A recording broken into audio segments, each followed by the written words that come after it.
द्वारिका में आपसे कोई लीला कर रही हूं, इसलिए पत्र भेजा। मैं तो नहीं पढ़ूंगा ठाकुर जी, आपका निज पत्र है, देख लीजिएगा इसमें क्या लिखा है। और पत्र धर दिया, खोला ही नहीं। ठाकुर जी मन ही मन सोच रहे, नरसी 200 हाथी लिखे हैं इसमें, खुल तो ले एक बार। पर नरसिंह मेहता तो ठाकुर जी को छोड़ दिया।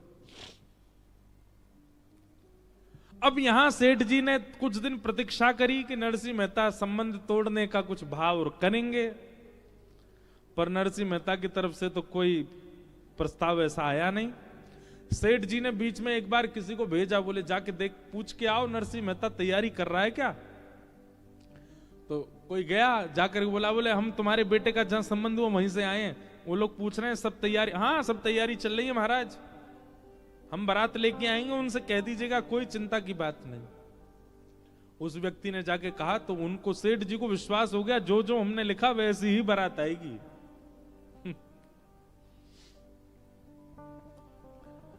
अब नरसिंह मेहता के बेटे के ब्याह का समय आया, बारात के लिए घोड़ी लेने गए। एक बेचारी घोड़ी बूढ़ी हो गई थी, मरणासन अवस्था में थी, कुछ ही दिन में उसके जो है प्राण जाने वाले थे, उसको तो लेके आए। बारातियों के पास गए तो बाराती उल्टा कर्जा बोले हमारा कर्जा है, तुम पहले वो चुकाओ फिर जाएंगे। नरसिंह मेहता के बेचारे 4-5 बाराती हो गए, उनमें भी 1-2 अंधे थे, 2-3 ऐसे थे जो बिना किसी सहारे के चल ही नहीं पा रहे, ऐसी तो बारात। नरसिंह मेहता लेकर निकले अपने पुत्र की बारात। घर में विराजमान ठाकुर जी बेचारे मन में सोचने लगे, मेरे नरसिंह ने पत्र मेरे चरणों में रख दिया, ये कह के कि आपका पत्र है, आप जानो। अब तो मुझे ही जानना पड़ेगा। और जो जो पत्र में लिखा था सब ठाकुर जी ने देख लिया। हमारे श्री द्वारिकाधीश तुरंत बलराम जी के पास गए, बोले दाऊ दादा चलो। बोले कहां? बोले बारात में जानो। बोले कौन की? एक हमारे भक्त है, वहां की लाला की बारात में जानो, चलो। और यदुवंशियों को सबको तैयार कर दिया महाराज। इसी कलिकाल में ऐसे सुंदर सुंदर हाथी, हाथियों के ऊपर रत्न जड़ित सिंहासन, उन सिंहासनों पर सुंदर सुंदर राजा बैठे हैं। दुनिया भर के घोड़े, उन घोड़ों पर सुंदर यदुवंशी बैठे हैं। यहां से कुछ घोड़े आ रहे हैं, इधर से कुछ हाथी आ रहे हैं। इतने में बीच में जाने जाने कौन आकर के वो बूढ़ी सी जो घोड़ी चल रही थी उसको हटा के बढ़िया सी घोड़ी पर उनके पुत्र को बैठा दिया। नरसिंह मेहता सोचने लगे, हमारा पुत्र घूमता रहता, उसके मित्र वित्र ही आ रहे होंगे सब। देखते देखते नरसिंह मेहता को क्या पता, वो तो कीर्तन करते हुए चल रहे थे। जैसा जैसा पत्र में लिखा था वैसी ही बारात निर्मित होती चली गई। दूर दूर तक महाराज देखें तो राजकुमारी राजकुमार चल रहे हैं, सब यदुवंशी। वो सेठ जी जिनकी पुत्री से ब्याह होना था, उनसे किसी ने जाके कहा, बोले नरसिंह मेहता के पुत्र की बारात आ रही है। बोले यहां से नहीं दिखेगी, किसी पहाड़ी पे ऊपर चढ़ के चोटी पे से देखनी पड़ेगी, इतनी विशाल बारात है। बारात जाकर के देखी महाराज, ऐसे ऐसे हाथी, ऐसे सुंदर उनके दांत, ऐसे सुंदर घोड़े, ऐसे सुंदर राजकुमार। और उस बारात में सबसे आगे जब देखा तो नरसिंह मेहता का पुत्र एक घोड़ी पर बैठ करके चल रहा है, और एक तरफ साक्षात श्री बलराम जी और दूसरी तरफ श्री द्वारिकाधीश नृत्य करते हुए बारात लेकर के जा रहे हैं। क्यों? नरसिंह मेहता ने समर्पण कर दिया।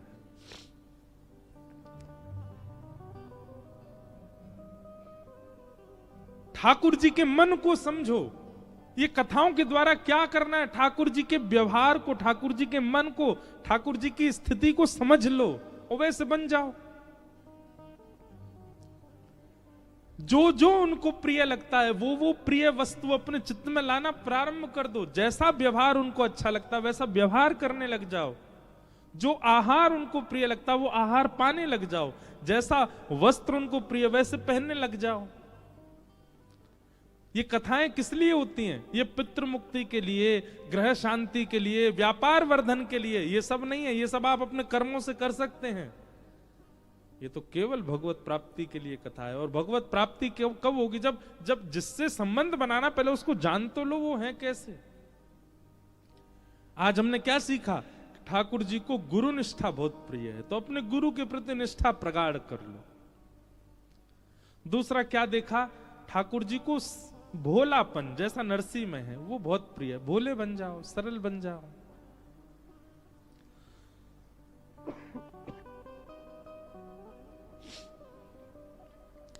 द्वारिकाधीश स्वयं राजा नहीं बने कभी, अपने नाना उग्रसेन को राजा बनाया इस नगरी का। अब इससे क्या सीखते हैं हम?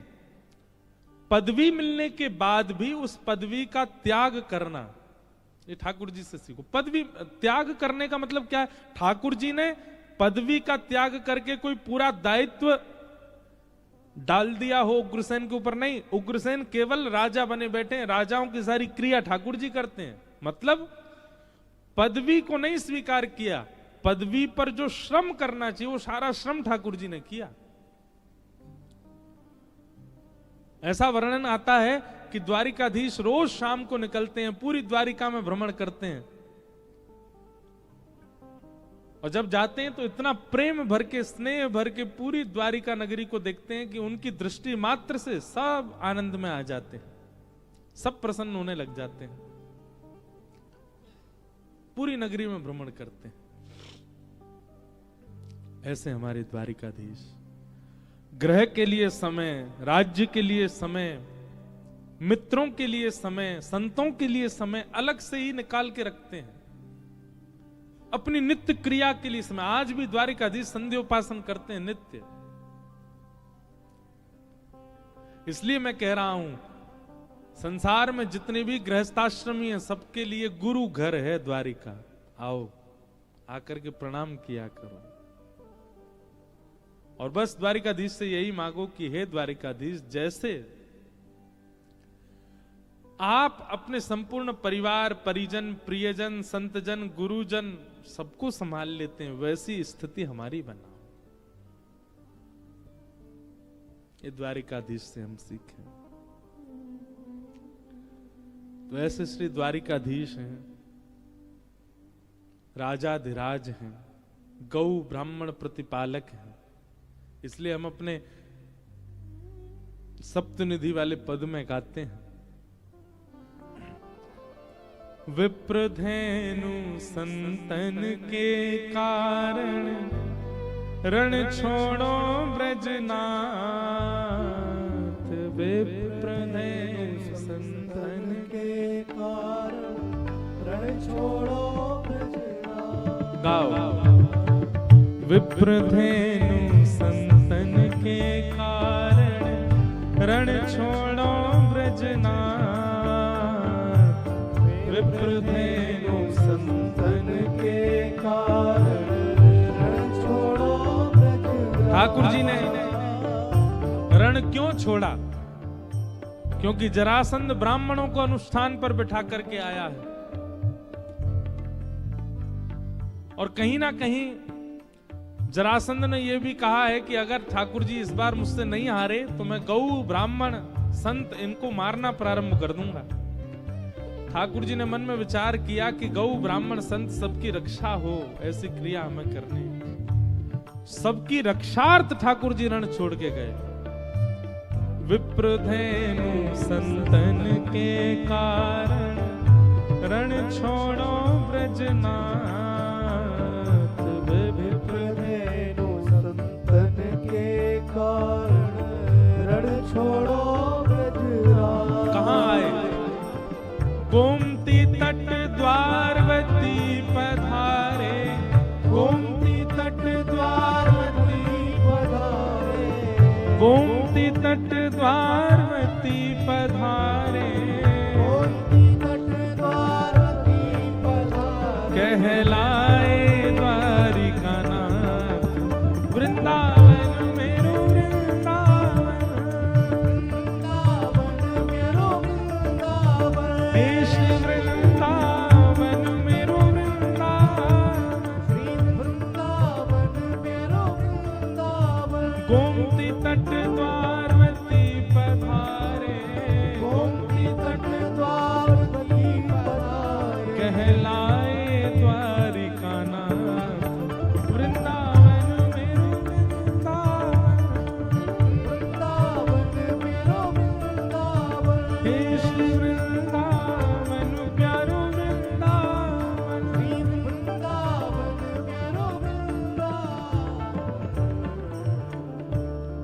धेनु संतन के कारण, रण छोड़ो ब्रजनाथ, गोमती तट द्वारवती पधारे।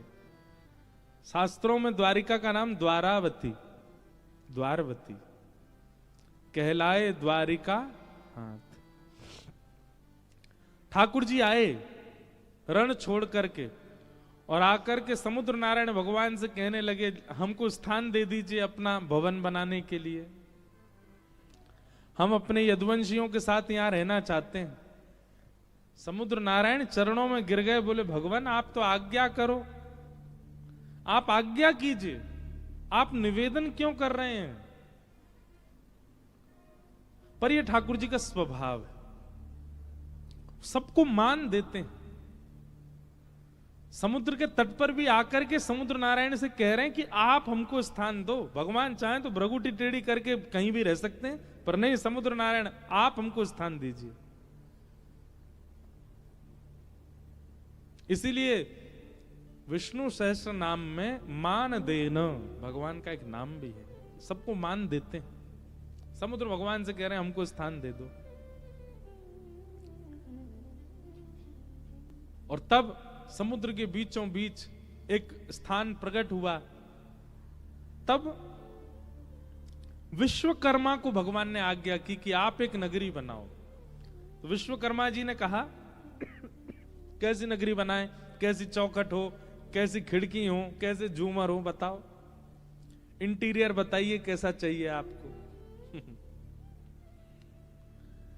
दुनिया के लोग अपने लिए घर बनाते हैं तो इंटीरियर और एक्सटीरियर दोनों डिजाइन करवाते, पर हमारे ठाकुर जी ने द्वारिका का ऐसा इंटीरियर करवाया। इंटीरियर कैसा होता है, या फिर खिड़की गेट ऐसे बनाए जाते हैं, आंधी आए तो धूल मिट्टी भीतर नहीं आ जाए, वर्षा का पानी भीतर नहीं आ जाए, कीड़े मकोड़े डेंगू नहीं आ जाए भीतर, ऐसा घर बनवाते हैं।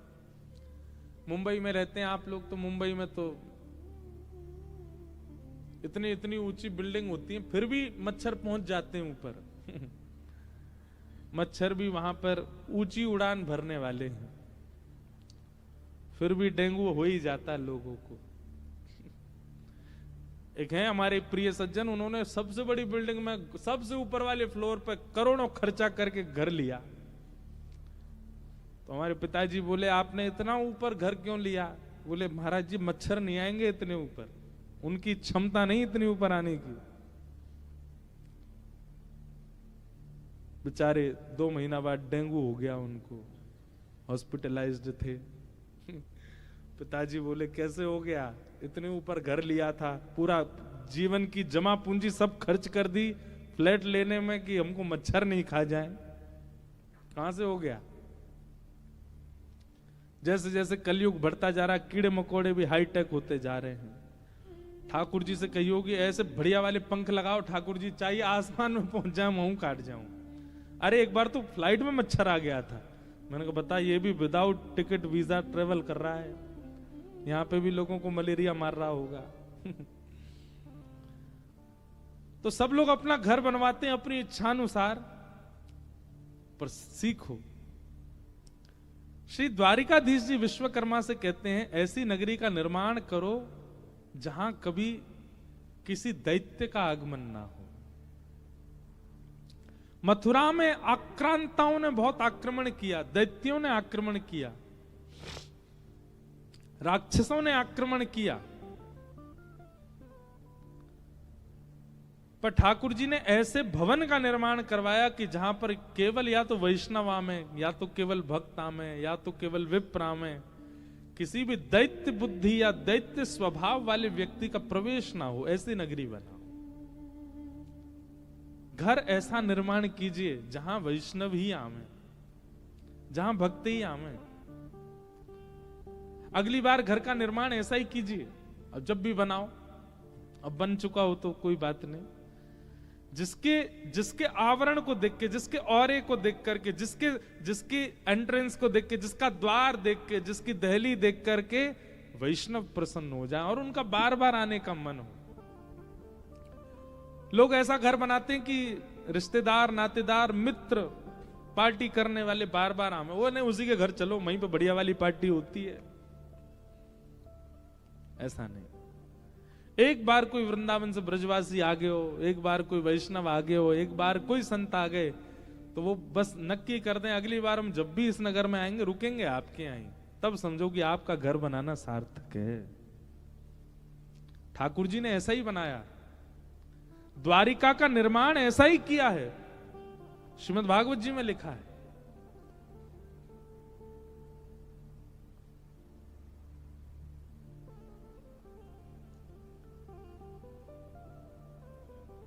अवासीत नारदो भिक्षणम कृष्णोपासन लालसा,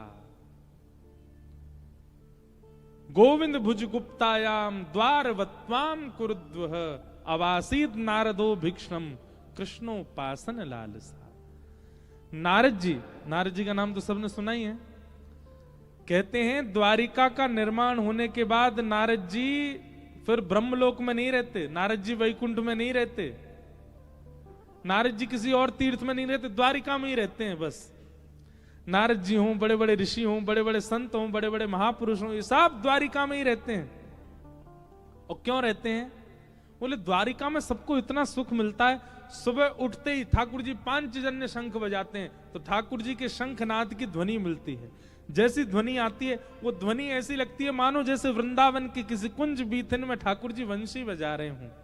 वो प्रेम उन्माद प्रकट करने वाली ध्वनि, सबसे पहला सुख। दूसरी बात, यहां भोर होते ही, इसका नाम द्वारिका क्या है? द्वारी द्वारी कम ब्रह्म। किसी भी घर का द्वार खोलो, द्वार खोलते ही सामने ब्रह्म का दर्शन होता है। मतलब द्वारिका के लोग जब अपने घर के द्वार खोलते थे तो कहीं ना कहीं से ठाकुर जी दिख ही जाते थे, पूरे नगर में भ्रमण करते ठाकुर जी। द्वारिका की एक विशेष बात है कि यहां पर ठाकुर जी किसी वाहन पर नहीं घूमे। हाँ, वृंदावन में और द्वारिका में थोड़ा एक अंतर है। हमारी और चित्रांग जी की नोकझोंक चलती रहती है इस बात पे। हम कहते हैं वृंदावन बढ़ो, ये कहें द्वारिका बढ़ो। वृंदावन में भी ठाकुर जी विचरण करते हैं, द्वारिका में भी ठाकुर जी विचरण करते हैं, पर वृंदावन में विशेषता क्या है? वृंदावन में ठाकुर जी पादुका नहीं पहनते, बिना पादुका के अपने अनावृत चरणों का स्पर्श देते हैं पृथ्वी को। ब्रह्मण ठाकुर जी द्वारिका में भी करते हैं पर पादुका पहन के करते हैं। अब भी पहन रखे होंगे, अब तो मोजा भी पहन रखे होंगे, जबकि यहाँ सर्दी है नहीं, ऐसी चल रहा है। लेकिन हमारो लाला ब्रज को ही है ना, नेका दुआ को सर्दी तो लगे ही है। तो द्वारिका में ठाकुर जी भ्रमण करते हैं और उस भ्रमण में नित्य ठाकुर जी का दर्शन हो जाता है। इसलिए नारद आदि ऋषि संत ये लोग कहीं और नहीं रहते हैं, ये सब द्वारिका में ही रहते हैं। और द्वारिका में क्या करते हैं? बोले कृष्णोपासन लालसा। किसी ना किसी भाव से दर्शन हो जाता है ठाकुर जी का। एक और बात, जितने भी संत रहते हैं द्वारिका में, ये सब लोग भिक्षा लेने जाते हैं। भिक्षा लेने वाले संत द्वार पर जाते हैं, मंजीरा बजा कीर्तन करते हैं, भीतर से कोई माताएं बहनें लाएंगी प्रसाद, वो झोली में ले जाते हैं, उसी को पाते हैं। अब तो ऐसा नहीं होता, मुंबई में तो होता ही नहीं होगा, पर हमारे वृंदावन में आज भी होता है। भिक्षा मांगते हैं संत जन, मधुकरी मांगने आते हैं। तो द्वारिका में जितने भी संत रहते हैं ये स्वयं भोजन थोड़ी बनाते हैं, स्वयं चूल्हा थोड़ी सिद्ध करते हैं, सब भिक्षा याटन करते हैं। पर द्वारिका की विशेषता यह है कि यहां पर किसी अन्य के घर से भिक्षा नहीं मांगी जाती, सब जाते हैं केवल द्वारिकाधीश के घर। लंबी लाइन लगती है संतों की, और सब कीर्तन करते मंजीरा बजा के भिक्षा दे दो, और भिक्षा लेके कोई और नहीं, स्वयं द्वारिकाधीश आते। रोटियां लेके आएंगे, बढ़िया सुंदर साग लेके आएंगे, किसी को आटा दाल चावल लेके आएंगे, सबको अपने हाथों से पवाते हैं। संत महापुरुष आते तो भिक्षा लेने, पर ठाकुर जी की रूप माधुरी की भिक्षा लेकर के आनंदित हो जाते हैं, दिन रात बस उसी चिंतन में रहते हैं। तो द्वारिका में बहुत सुख दिया ठाकुर जी ने, वैष्णवों को, परिवारी जनों को, भजनानंदियों को, विरक्तों को, सबको बहुत सुख दिया ठाकुर जी ने। इसलिए कृष्ण दर्शन की लालसा यदि चित्त में हो तो दो स्थान पकड़िए, या तो ब्रजमंडल या द्वारिका।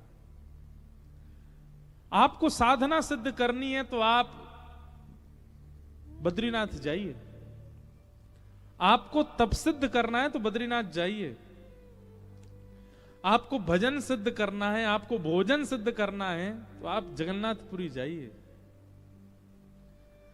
आपको परिक्रमा सिद्ध करनी है, अपना कोई योग बल सिद्ध करना है तो दक्षिण के मंदिरों में जाइए। पर आपको केवल और केवल कृष्ण प्राप्ति की भावना है तो या तो द्वारिका आ जाओ या ब्रजमंडल आ जाओ, या तो उस स्थान पर जाइए जहां से ठाकुर जी की लीला प्रारंभ हो रही है, ब्रज वृंदावन, या फिर उस स्थान पर आइए जहां ठाकुर जी अपनी लीला को विश्राम देते हैं, श्री द्वारिका। ये दो स्थान। मीराबाई, भक्तिमती मीराबाई ने जीवन भर ठाकुर जी को भजा पर उनको भगवत प्राप्ति द्वारिका में ही हुई। नरसिंह मेहता, उनको भगवत प्राप्ति श्री द्वारिका में ही हुई।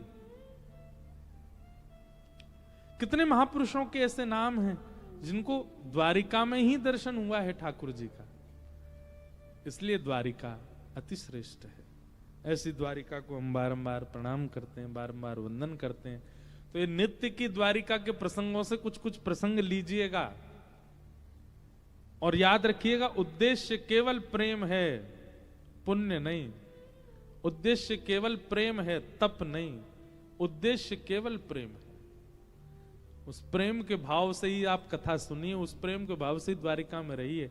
क्या पता इन 7 दिनों में वही शंख चक्र सुदर्शन धारी चतुर्भुज रूप धारी श्री ठाकुर जी आपको द्वारिका की किसी गली में। अच्छा, एक चीज आपने देखी, अभी हम नाथद्वारा से आ रहे हैं, ठाकुर जी जहां भी विराज रहे हैं ऐसा हो ही नहीं सकता कि वहां सकरी गली ना हो।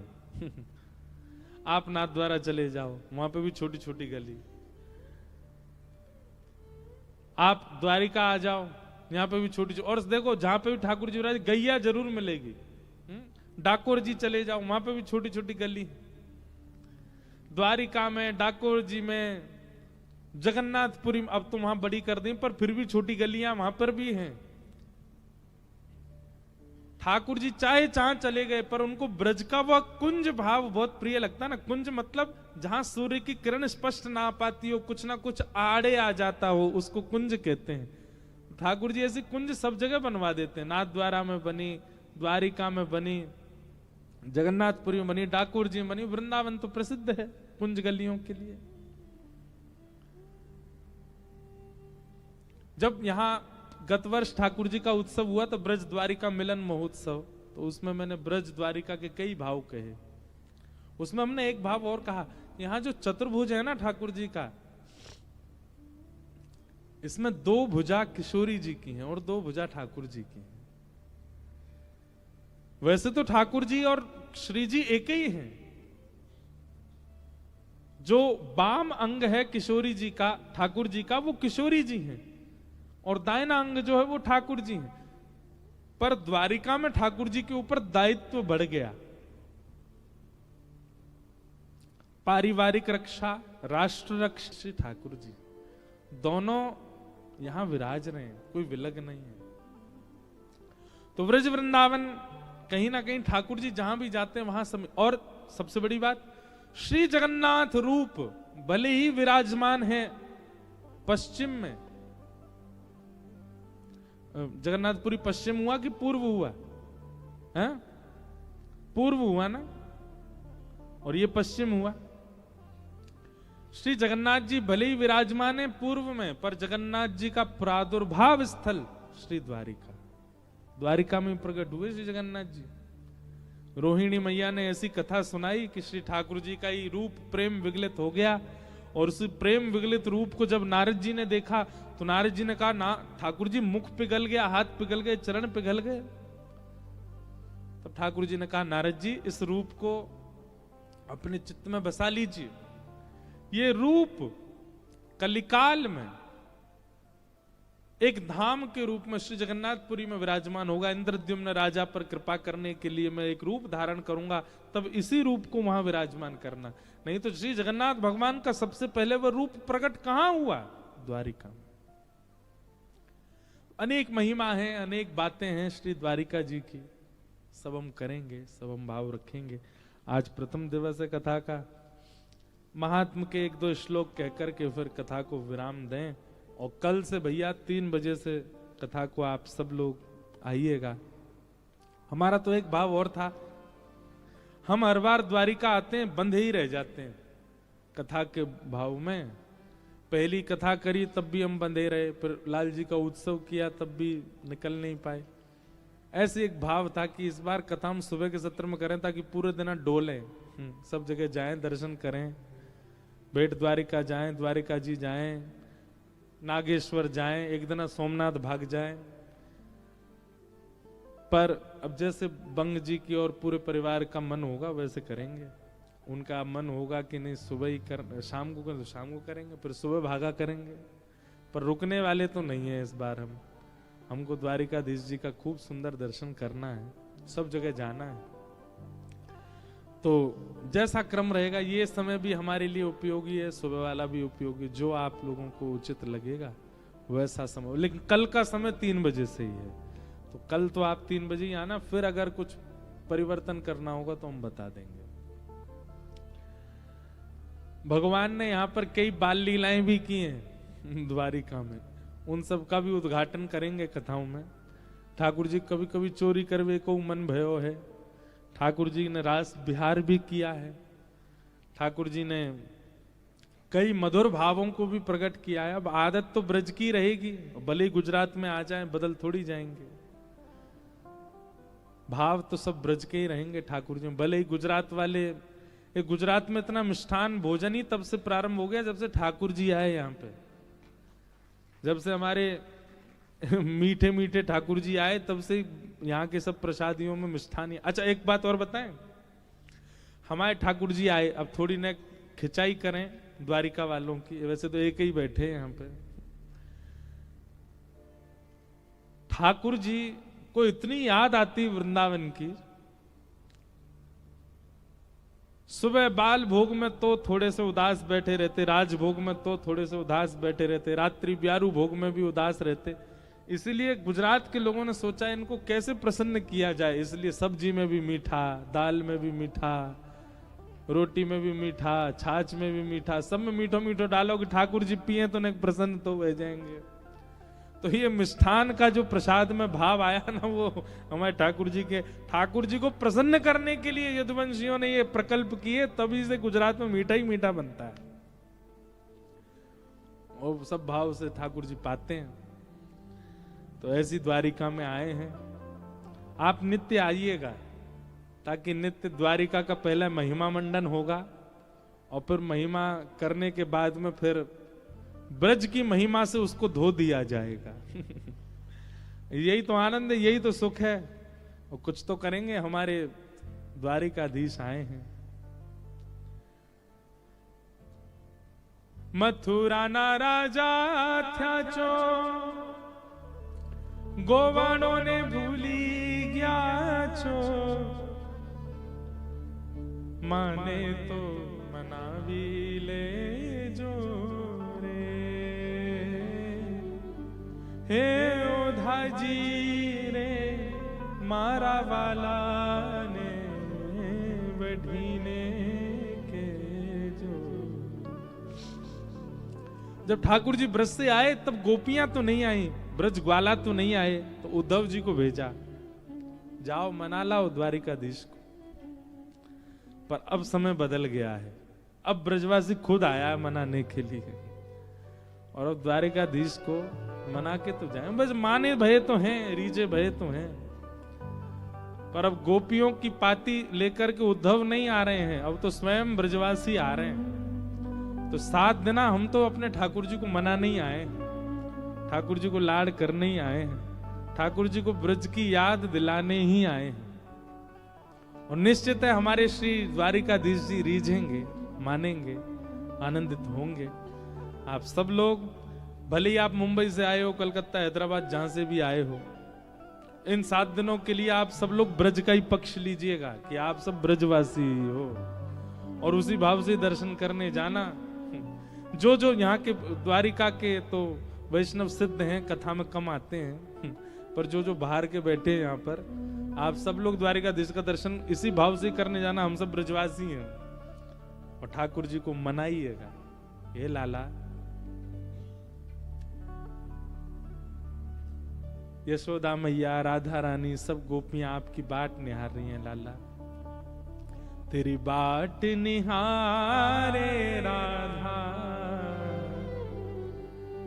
तेरी बाट निहारे राधा, सवरिया आजा रे आजा, सवरिया आजा। सिर पर है गोरस की मटकी, तेरे दरस हित पथ में अटकी। आजा रे चित चोर गवारे, ठाड़ी तेरी गुजरिया, सवरिया आजा रे आजा, सवरिया आजा। तेरी बाट निहारे राधा, सवरिया आजा रे आजा, सवरिया आजा। कभी कभी हमको लगता है नाथ द्वारा वाले, द्वारिका वाले कहीं हमको पकड़ के किसी दिन बंद नहीं कर लें किसी कमरा में। हम नाथ द्वारा गए, वहां जाके भी हम यही कह रहे, हम गोवर्धन नाथ जी को ले जाने आए हैं। श्रीनाथ जी वापस गिरिराज जी में कब विराजेंगे? और द्वारिका आके भी हम यही कह रहे, चलो लाला बहुत दिन राज शासन कर लियो, चलो वहीं पे बढ़िया आपको माखन मिश्री पवामेंगे, बढ़िया प्रेम से भोजन करावेंगे। पर ठीक है, हम ब्रजवासी बड़े उदार हैं। हमने जनमानस पर, संसार के लोगों पे उदारता करते हुए ठाकुर जी का एक रूप भेज दिया, जाओ द्वारिका तक चले जाओ, नहीं वहां पे भी कृपा करे आओ। एक स्वरूप जगन्नाथपुरी में भेज दिए, एक हिमालय पे भी भेज दिए, एक नाथ द्वारा में राजस्थान मध्य में भेज दिए, एक दक्षिण में भी भेज दिए, पौड़ानाथ रंगनाथ भगवान लेटे हैं। पर इन सबको भेजा ब्रजवासियों नहीं है। जाओ ठाकुर जी ने सब पर कृपा करे आओ, केवल ब्रज में क्यों अनुग्रह करो। ब्रजवासी बड़े दानी हैं, बड़े भोले हैं, तो आए तो मनाने हैं। पर लाला अगर रीझ के चलवे को राजी भी आ जाएंगे तो हम पर यही कहेंगे, लाला कोई नहीं, बैठे रहो यहीं, आनंद करो, द्वारिका के लोगों पर कृपा करो। और रीझे तो बैठे हैं, अब ही जाके कहते हैं चल दो, तो रुक थोड़ी सकते हैं, यहाँ पर चल देंगे संग में। लेकिन हम ब्रजवासी बड़े उदार हैं, हम कहेंगे नहीं लाला आप यहीं विराजो, कृपा करो, सब वैष्णवन पे आनंद कराओ। सच्चिदानंद रूपाय विश्वोत्पत्त्यादि हेतवे, तापत्रय विनाशाय श्री कृष्णाय वयं नमः। महात्मा का पहला श्लोक सब लोग बहुत ध्यान से सुने, एक दो श्लोक सुन के फिर हम कथा को विराम देंगे। भगवान के कितने रूप हैं? 3, सत्य, चित और आनंद। 3 रूप हैं। ठाकुर जी सत्य हैं सबसे पहली बात। दूसरी बात, ठाकुर जी चैतन्य हैं। सत्य हैं ठाकुर जी, इस बात को कहने का मतलब है बाकी सब असत्य हैं, केवल ठाकुर जी सत्य हैं। साचो एक राधा रमण, झूठो सब संसार। बाकी सब झूठे हैं, केवल राधा रमण जी साचे हैं। ठाकुर जी और ठाकुर जी के संबंध की जितनी वार्ताएं, केवल यही सत्य हैं, बाकी सब असत्य है। हमारे कई महापुरुष तो ऐसा कहते हैं कि आप जितनी देर कथा सुन रहे हैं ना, आप केवल उतनी देर ही जीवित हो, उसके अलावा तो आप मृतक के समान हो। आप जितनी देर भजन कर रहे हो, जितनी देर नाम जप कर रहे हो, जितनी देर वृंदावन को याद कर रहे हो, जितनी देर द्वारिका को याद कर रहे हो, केवल उतनी देर आपकी श्वास गिनी जा रही है, बाकी तो आप मृतक समान हो। मतलब हमारा जीवन भी एग्जिस्ट तभी करता है जब हम ठाकुर जी की सेवा में हैं। अच्छा देखो, एक बात का कभी अनुभव करो, बिना कथा के आप अपने आप को देखिए और कथा में आप अपने आप को देखिए, कितना अंतर है। बिना कथा के एक जगह स्थिर नहीं रह सकते आप। बिना कथा के कलयुग के राक्षस के बिना नहीं रह सकते आप। ये कलयुग का राक्षस है।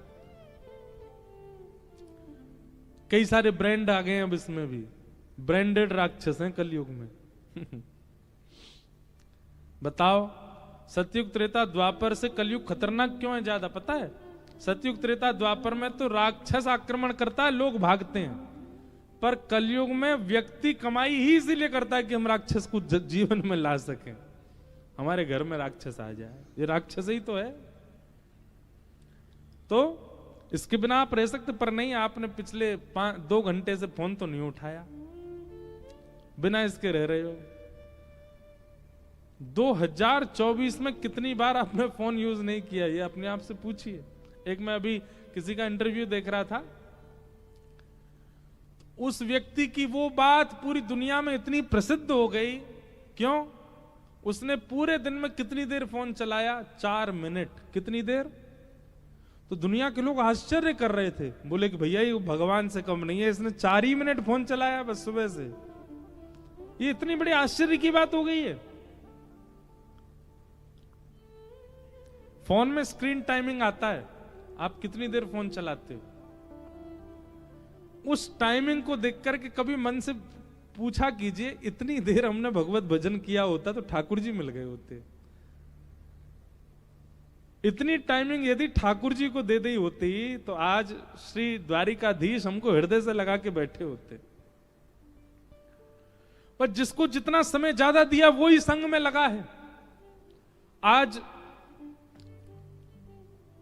हार्ट फेल हो जाए इतनी बड़ी बात नहीं, पर फोन खराब हो जाए तो हार्ट फेल से ज्यादा पीड़ा देता है। उसको इतना समय दिया आपने, उसको इतना जीवन में उपयोगी बना लिया आपने।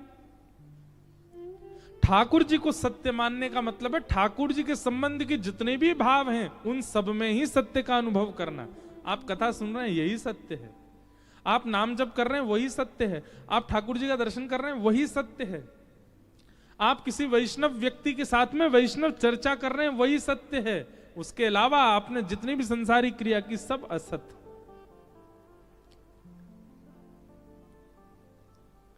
ठाकुर जी का पहला रूप क्या है? सत्य। ठाकुर जी का दूसरा रूप क्या है? चैतन्य। जब सत परमात्मा को अनन्य भाव से भजने लग जाओगे तो वही सत परमात्मा कैसा हो जाएगा? चैतन्य। अभी ठाकुर जी कैसे इस वक्त इन प्रेजेंट अगर मुझसे और आपसे पूछा जाए तो अभी परमात्मा कैसे हमारे लिए? अणु मात्र, हवा में वायु में घूम रहे हैं, दिख नहीं रहे हैं, कहां हैं कुछ पता नहीं है। इस सभागृह में भी कहां बैठे हमको दिख नहीं रहे हैं। क्यों? क्योंकि हमने सत परमात्मा को बहुत ध्याया नहीं, इसलिए वो सत परमात्मा अभी दिख नहीं रहा हमको। जिस समय सत परमात्मा को खूब ध्याने लगेंगे तो कैसा होगा?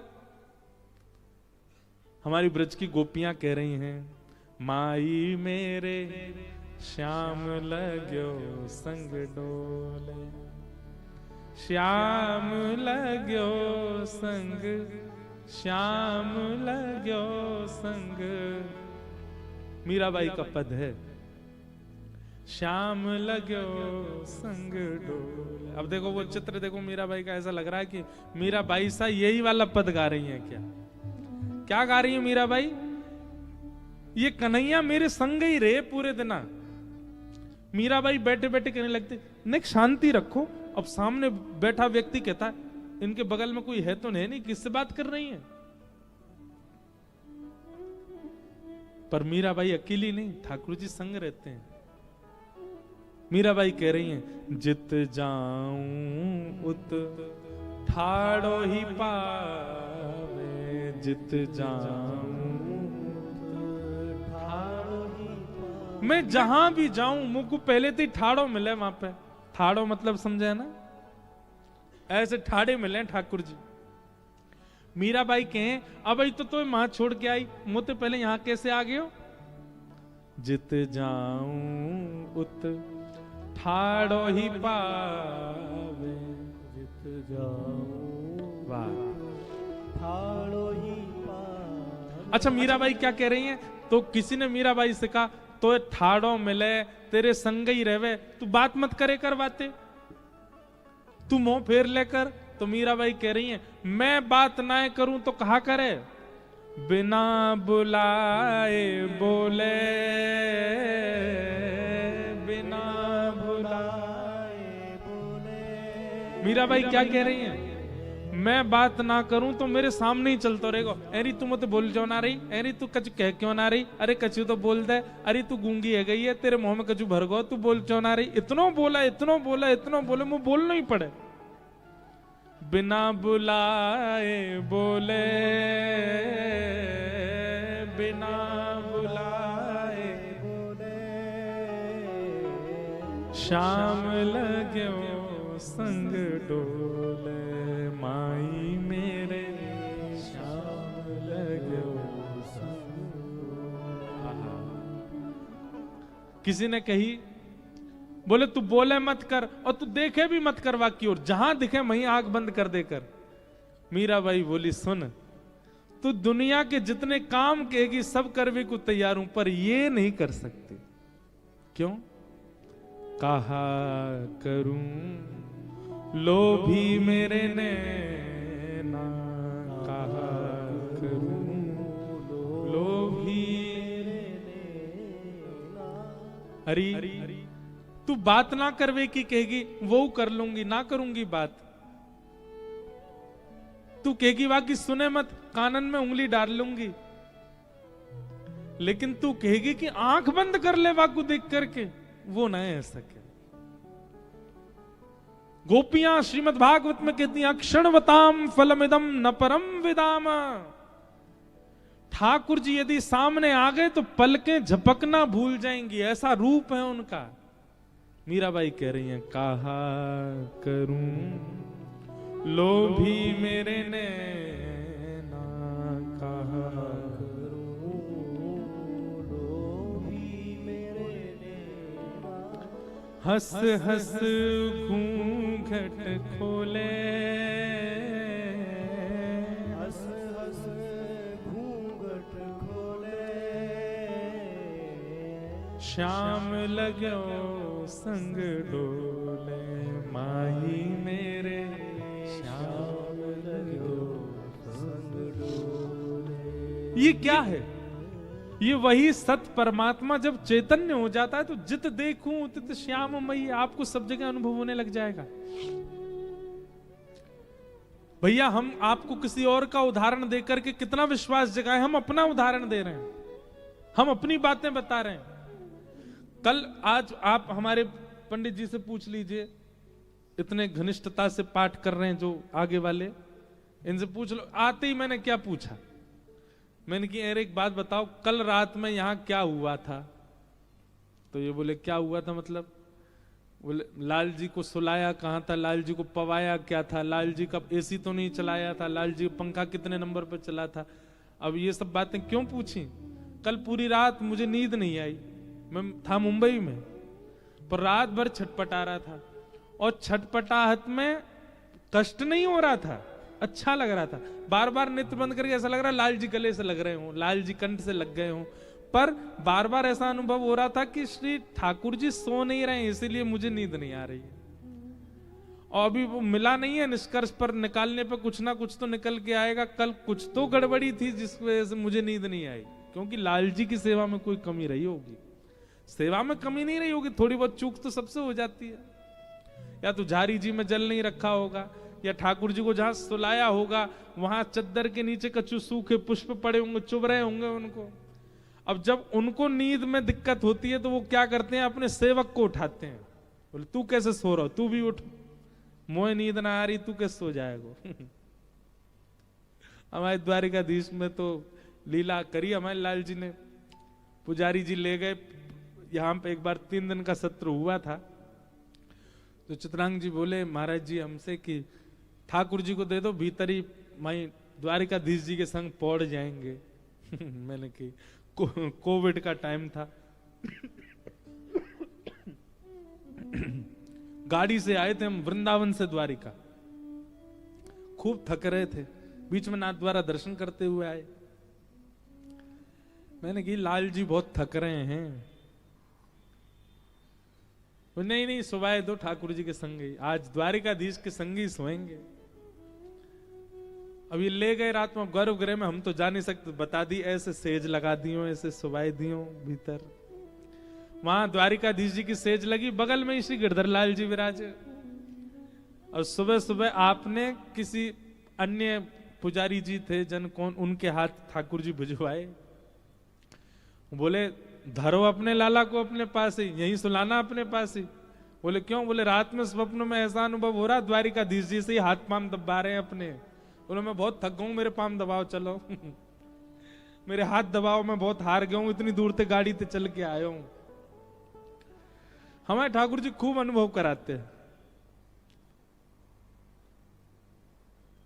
अभी नाथ द्वार में कितने कितने अनुभव हुए, कितनी अनुभूतियां, सब भाव है, अनुभव कराते हैं। आज भी ठाकुर जी कुछ ना कुछ अनुग्रह अनुभव कराते हैं। तो सत परमात्मा चैतन्य कब होता है? जब सत परमात्मा को सत मानने लगोगे। अभी आप सत परमात्मा को मानते तो हो, पर सत स्थिति में नहीं मानते, इसलिए वो चैतन्य का अनुभव नहीं करा पाते, वो चैतन्यता का, सर्वव्यापकता का अनुभव नहीं करा पाते। मीराबाई को होने लगा था, वो जहां देखती थी वहीं ठाकुर जी उनको देखते थे। अब मीराबाई को कोई देख लेता तो कहता पागल है, क्यों ऐसे ही देख रही हैं, अब एक प्रकाश की ओर देख रही हैं, वहीं देखते देखते उनसे कुछ बात कर रही हैं, और लोग कहेंगे किससे बात कर रही है, पर वहां ठाकुर जी बैठे। पर मीराबाई का ये स्वरूप बहुत अंतरंग गोपनीय होता था, वो सबके सामने उजागर नहीं करती थी। जब सभा होती थी ना, तो मीराबाई बिल्कुल ऐसे बैठती थी जैसे कोई बड़ी पढ़ी लिखी और बड़ी सुदृढ़ महिला। लेकिन जब एकांत में होती थी तो किसी से भी चर्चा करने लगती, क्योंकि सब जगह ठाकुर जी होते थे उनके साथ में। हमारे बिहारी जी कैसे प्रकट हुए? स्वामी श्री हरिदास जी महाराज एक कुंज को नित्य प्रणाम करते थे, उस कुंज में कुछ नहीं था। तब आपसे पूछा गया, बोले आप नित्य एक खाली कुंज को प्रणाम करते हैं, वहां क्या है? तब आपने आज्ञा करी, बोले भीतर जाओ। कुंज में भीतर गए तो वहीं देखा प्रिया प्रियतम विहार कर रहे हैं, और वहीं से श्री बिहारी जी महाराज पधारे और आकर के आज भी वृंदावन में विराज रहे हैं। अदृश्य था वो स्थान जहां से बिहारी जी आए, आज वो चैतन्य बन के सबको दर्शन दे रहे हैं। पूरा विश्व वृंदावन जाके बिहारी जी का दर्शन करता है, पर कोई मूल में जाए बिहारी जी प्रकट कहां से हुए थे? जहां किसी को कुछ दिख नहीं रहा था, उस अदृश्य कुंज में से बिहारी जी आए। क्यों? क्योंकि स्वामी श्री हरदास जी को वहां चैतन्य बिहारी जी दिखते थे।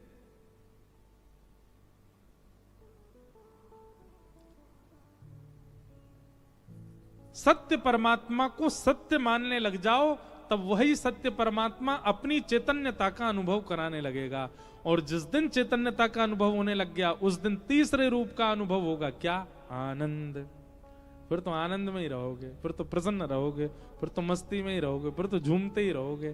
फिर तो चाहे निद्रा पूरी हो ना हो, भोजन मिले ना मिले, वस्त्र मिले ना मिले, मान हो सम्मान हो अपमान हो, आप आनंद में ही रहोगे। ठाकुर जी प्राप्त हो जाएंगे तो ऐसे है जाओगे। फिर संसार की व्यवस्था आपको प्रसन्न नहीं करेगी, संसार की अव्यवस्था आपको निराश नहीं करेगी, आप सर्व स्थिति में प्रसन्न रहोगे, ठाकुर जी प्राप्त हो गए तो। सच्चिदानंद रूपाय विश्वोत्पत्त्यादि हेतवे, विश्व की उत्पत्ति आदि के जो हेतु हैं, तापत्रय विनाशाय श्री कृष्णाय वयं नमः। ऐसे श्री कृष्ण को, ऐसे श्री द्वारिकाधीश प्रभु को हम बारंबार प्रणाम करते हैं, बारंबार वंदन करते हैं, बारंबार नमन करते हैं। यम प्रव्रजन्तमनुपेतमपेत कृत्यं द्वैपायनो विरह कातरया जुहाव पुत्रेति तन्मयतया तर्वोभिनेदुस्तं सर्वभूत हृदय मुनिमानतोऽस्मि। महात्मा के दूसरे श्लोक में श्री सुखदेव जी को वंदन किया, हम उन्हें भी बारंबार प्रणाम करते हैं। ठाकुर जी को, शुकाचार्य जी को वंदन करते हुए महात्मा की चर्चाओं को प्रणाम मात्र करते हैं। और शेष चर्चा हम लोग कल करेंगे 3 बजे से। आप सब लोग समय का ध्यान रखिएगा, 3 बजे समय हमारे लिए है, आप लोग 2:30 बजे आ जाओ। और याद रहे भोजन कम कीजिएगा, नहीं तो कथा में आप लोग एक दूसरे पर लुढ़कोगे। इसलिए भोजन कम कीजिए, प्रेम से आइए।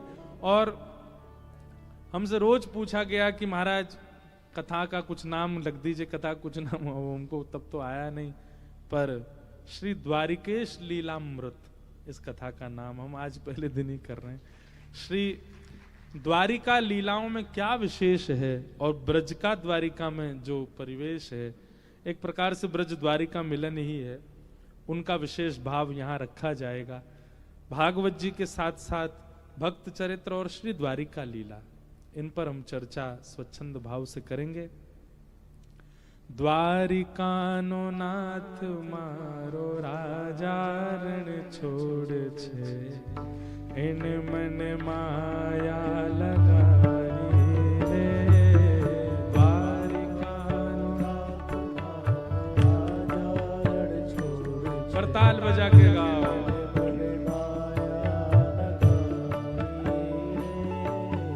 द्वारिकानो नाथ मारो राजा रण छोड़ छे, इन मन माया लगाड़ी रे।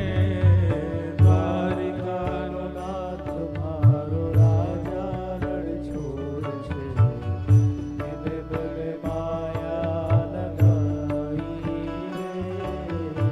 इन मन माया लगाई मारा बाला, इने मन माया लगाई मारा बाला, इने मन माया लगाई मारा बाला, इने मन माया लगाई मारा बाला, इने मन माया लगाई रे। इने मन गायो नो गोपाल मारो राजा रण छोड़ छे, इन मन माया लगाड़ी रे। गायो नो गोपाल मारो राजा, करताल बजा के गाओ भैया।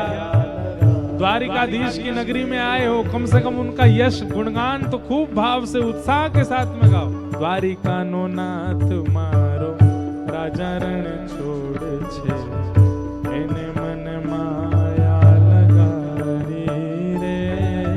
द्वारिकानो नाथ मारो राजा रण छोड़ छे, इन मन माया लगाई रे। सुदामनो मित्र मारो राजा रण छोड़ छे, इन मन माया लगाड़ी रे। सुदामनो मित्र मारो राजा रण छोड़ छे, इन मन माया लगाई रे। इन मन माया लगाड़ी मारा बाला,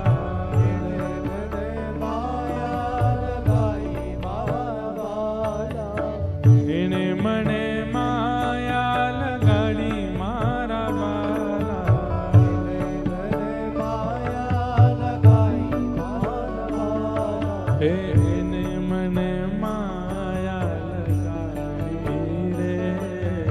इने मन माया लगाई रे। हे ब्रजनो गोपाल मारो राजा रण छोड़ छे, इने मन माया लगाड़ी रे।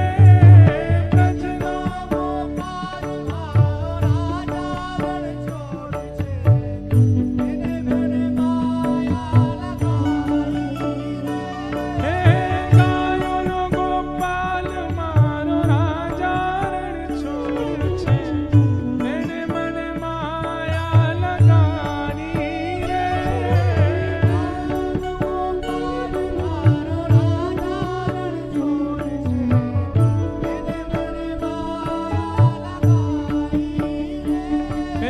घणी खम्मा घणी रे खम्मा मारा द्वारिकाधीश ने घणी रे खम्मा।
इतनी कम संख्या में वो कहाँ जाएगी आवाज आपकी। लेकिन फिर भी मेहनत करने वालों की हार नहीं होती। जोर लगाओ। द्वारिका माँ कौन छे, द्वारिका माँ कौन छे, ब्रजनो